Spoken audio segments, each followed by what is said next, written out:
नमस्कार। आज हम बात करेंगे भारत के एक छोटे से देश गुयाना से रिश्तों की, गुयाना से जुड़ाव की। देखो, गुयाना दक्षिण अमेरिका का देश है जो कैरिबियन सागर में बसा हुआ है। इस देश की खूबी है कि ये बहुत सुंदर देश है, बहुत छोटा देश है। और सबसे बड़ी बात यह है कि भारतीय मूल के लोग यहाँ पर बड़े पैमाने पर रहते हैं। तो भारतीय प्रधानमंत्री नरेंद्र मोदी आज शाम को गुयाना पहुंच जाएंगे। मंगलवार की शाम को 19 नवंबर को गुयाना पहुंच रहे हैं और 20 और 21 नवंबर को गुयाना में रहेंगे।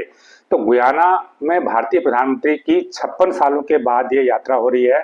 इससे पहले 1968 में जब इंदिरा गांधी प्रधानमंत्री थी वो गुयाना गई थी। उसके बाद अब 56 सालों के बाद मोदी गुयाना जा रहे हैं।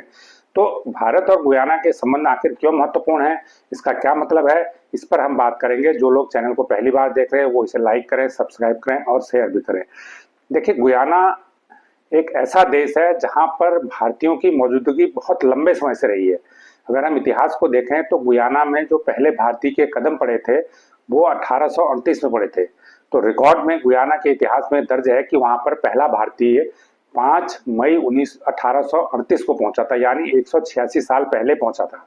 तो उस समय भारतीय कैसे पहुंचे थे? भारतीयों को दास बना के वहां पर ले जाया गया था, बधुआ मजदूर बना के वहां पर ले जाया गया था। उनसे काम कराया जाता था, लेकिन बाद में धीरे धीरे वो बच गए, उनकी संख्या वहां पर बढ़ती गई। और आज वहां पर जो गुयाना की कुल आबादी है उसमें 40% की हिस्सेदारी भारतीय मूल के लोगों की है। हालांकि गुयाना छोटा सा देश है, ये दक्षिणी अमेरिका का देश है, कैरिबियन सागर का देश है, बहुत ज्यादा आबादी नहीं है, उसकी 8.5 लाख के करीब आबादी है उसमें, लेकिन 40% हिस्सेदारी भारतीय मूल के लोगों की है। और भारतीय मूल के लोग वहां पर प्रमुख पदों पर हैं, प्रधानमंत्री भी बने हैं। अभी वहां पर राष्ट्रपति हैं इरफान अली, वो भी भारतीय मूल के हैं। इससे पहले छेदी जगन वहां पर प्रधानमंत्री बने थे, वो भी भारतीय मूल के थे। और भी कई लोग वहां पर भारतीय मूल के राष्ट्रपति और प्रधानमंत्री पदों पर पहुंचे हैं। और राजनीति में उनकी भूमिका बहुत प्रमुख वहां पर मानी जाती है, क्योंकि सबसे बड़ा समुदाय है 40%, और दूसरा बड़ा समुदाय अफ्रीकन लोगों का है जो 30% है। तो प्रधानमंत्री नरेंद्र मोदी वहां गुयाना में जो एक तो भारत और गुयाना के जो रिश्तों को प्रगाढ़ बनाने के लिए काम करेंगे, उससे बात करेंगे। और एक वहां पर कैरिकॉम कंट्री हैं, जो कैरिबियन देश हैं, उनके संगठन की मीटिंग है, भारत और कैरिकॉम समिट है, सेकंड समिट है, उस बैठकों में भी हिस्सा लेंगे। तो गुयाना के साथ जो भारतीयों के संबंध हैं वो भारतीय मूल के लोगों की वजह से हैं। और जो गुयाना से राजनयिक संबंध है वो 1965 से ही कायम है भारत के। और वहां पर भारत का एक उच्चायोग भी स्थापित है और वहां पर भारतीय लोगों का आना जाना भी है। भारत ने गुयाना के लोगों के लिए काफी स्कॉलरशिप भी शुरू कर रखी है। लता मंगेशकर के नाम पर एक स्कॉलरशिप शुरू कर रखी है, एक राष्ट्रमंडल स्कॉलरशिप है डॉक्टर एपीजे अब्दुल कलाम के नाम पर, वो भी वहां पर गुयाना में चल रही है। इसके अलावा गुयाना के लोगों के लिए एक विशेष कार्यक्रम भारत ने किया, वहां के युवाओं के लिए नो इंडिया, तो यानी भारत को जानिए। तो भारत को जानिए कार्यक्रम शुरू किया, जहां पर वहां के युवा भारत की संस्कृति, भारत की विरासत को समझने का प्रयास करते हैं। इसके अलावा गुयाना, क्योंकि मैंने बताया कि जैसे वहां पर 40% लोग भारतीय हैं, तो गुयाना में भारत के सारे त्योहार उत्साह से मनाए जाते हैं। अगर आप गुयाना में होली के टाइम पर चले जाए तो वहां पर लगेगा कि इस प्रकार होली मनाई जा रही है जैसे भारत के किसी शहर में मनाई जाती है, भारत के किसी गांव में मनाई जाती है।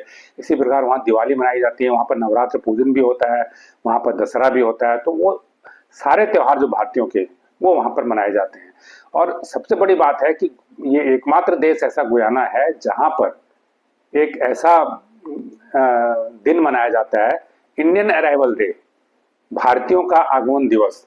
ये 5 मई को, जब मैंने बताया कि 5 मई 1838 को पहला भारतीय वहां पहुंचा था, तो 5 मई को वहां पर इंडियन अराइवल डे मनाया जाता है। बकायदा वहां की सरकार इस दिवस को मनाती है। जैसे कोई दिवस हम अक्सर मनाते हैं कि आज महिला दिवस है, आज बाल दिवस है, तो उसी प्रकार वहां पर इंडियन अराइवल डे भी मनाया जाता है। ये एक अनोखी परंपरा वहां पर चल रही है। तो भारत की तरफ से एक भारतीय आगमन गेट भी उनको दिया गया है। ये एक मूर्तियों से लगा हुआ एक बड़ा सा द्वार है, इसको कहीं पर स्थापित किया गया है। और Indian council of cultural research करके जो ऑर्गेनाइजेशन है उसने इसको वहां पर स्थापित कराया है, और कुछ साल पहले इसका उद्घाटन वहां के राष्ट्रपति ने किया था। तो गुयाना में प्रवासी भारतीयों की वजह से जो पीपल टू पीपल कनेक्ट है वो बहुत अच्छा है, रिश्ते प्रगाढ़ हैं। इसके अलावा जो गुयाना के साथ है, गुयाना से भारत का इंपोर्ट एक्सपोर्ट भी होता है। $100 मिलियन के करीब का सालाना कारोबार दोनों देशों के बीच होता है। और गुयाना के पास कच्चा तेल भी है, जिसके पास उसको रिफाइन करने की या शोधन करने की क्षमता नहीं है, तो वो कच्चा तेल भी भारत को अब आयात करने लग गया। तो भारत के लिए इसलिए भी महत्वपूर्ण है कि वो कच्चा तेल वहां से भारत को मिलेगा। इसके अलावा दूसरी तरफ अगर हम देखें तो भारत उसको गाड़ियों के कल पुर्जे, मशीनरी के टूल और दूसरे सामानों की आपूर्ति करता है। तो भारत का निर्यात भी वहां पर होता है और भारत उससे दूसरे सामान वापस भी लेता है। जैसे लकड़ी के आइटम है वहां से ले जाते हैं, बॉक्साइट एक वहां पर होता है वो भारत को भेजता है। तो इस प्रकार दोनों देशों के व्यापारिक रिश्ते भी बढ़ रहे हैं। हालांकि निश्चित रूप से यह है, जरूर है कि दोनों देशों, भारत और गुयाना का बीच डिस्टेंस बहुत है, दूरी बहुत है। जितनी दूरी ज्यादा होती है उतनी व्यापार की संभावनाएं कम इसलिए हो जाती हैं, क्योंकि वो जो ट्रेवल की कॉस्ट है, ट्रांसपोर्टेशन की कॉस्ट है, वो ज्यादा हो जाती है। लेकिन फिर भी गुयाना के साथ भारत का व्यापार बढ़ रहा है, उसमें बढ़ोतरी हो रही है। तो ये इसका एक दूसरा पहलू है। इसके अलावा गुयाना के जॉर्ज टाउन में जो कैरिबियन देशों का समूह है कैरिकॉम, उसका हेडक्वार्टर भी है, जहां पर भारत कैरिकॉम सेकंड समिट होने जा रही है। उस समिट को प्रधानमंत्री संबोधित करेंगे और उस समिट में सारे जो कैरिबियन देश हैं, 20 कैरिबियन देश हैं, तो उन देशों का प्रतिनिधित्व हो जाता है। और भारत अगर कोई डील करता है तो अलग अलग इन देशों से नहीं करता है, बल्कि इस कैरिकॉम के जरिए डील करता है। तो इसका हेडक्वार्टर भी जॉर्ज टाउन में, इसलिए भी ये यात्रा महत्वपूर्ण है, क्योंकि गुयाना से सारे कैरिबियन कंट्री को डील किया जाता है। तो ये जो छोटे कंट्री हैं, गुयाना है हो गया, दूसरे कंट्री से, हाँ इसमें एक बात और है, गुयाना एक भारत का रक्षा साझेदार के रूप में भी उभर रहा है।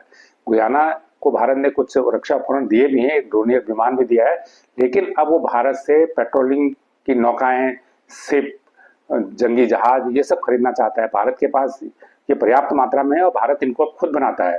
भारत अपनी नौकाएं, अपनी बोट, अपनी शिप, अपनी पनडुब्बी खुद बनाता है। तो वो इसको भारत से खरीदने का इच्छुक भी है। तो क्योंकि भारत में मेक इन इंडिया के तहत इनका निर्माण तेजी से हो रहा है और हम अपनी जरूरत के अलावा जो बनाएंगे तो दूसरे देशों को बेचेंगे। तो जो छोटे देश हैं वो हमसे खरीदने के ज्यादा इच्छुक रहेंगे, क्योंकि बहुत बड़े देश तो हमसे नहीं खरीदेंगे क्योंकि वो ऑलरेडी टेक्नोलॉजी में हमसे आ गए। लेकिन गुयाना जैसे देश या छोटे देश हैं, उनका इंटरेस्ट है भारत की रक्षा सामग्री में और उनकी जरूरतें सीमित है रक्षा की। तो इसलिए वो हमारे एक अच्छे खरीदार भी हो सकते हैं। तो गुयाना एक रक्षा खरीदार के रूप में भी भारत का उभर रहा है और उसने जो नेवी के प्लेटफॉर्म है वो खरीदने की इच्छा व्यक्त की है। और इसके अलावा जो मालवाहक जहाज है वो भी खरीदने की इच्छा उसने व्यक्त की है। तो ये भी एक महत्वपूर्ण है। इसके अलावा जो भारत एक बहुपक्षवाद की बात करता है, तो गुयाना और ये कैरिबियन कंट्री हैं, ये भी महत्वपूर्ण है, क्योंकि बहुपक्षवाद का मतलब है कि जो छोटे देश है वो अपना समूह बना के अपनी आवाज को रखें। भारत इस बात का समर्थन करता है। तो ये भारत की नीति के भी अनुकूल है कि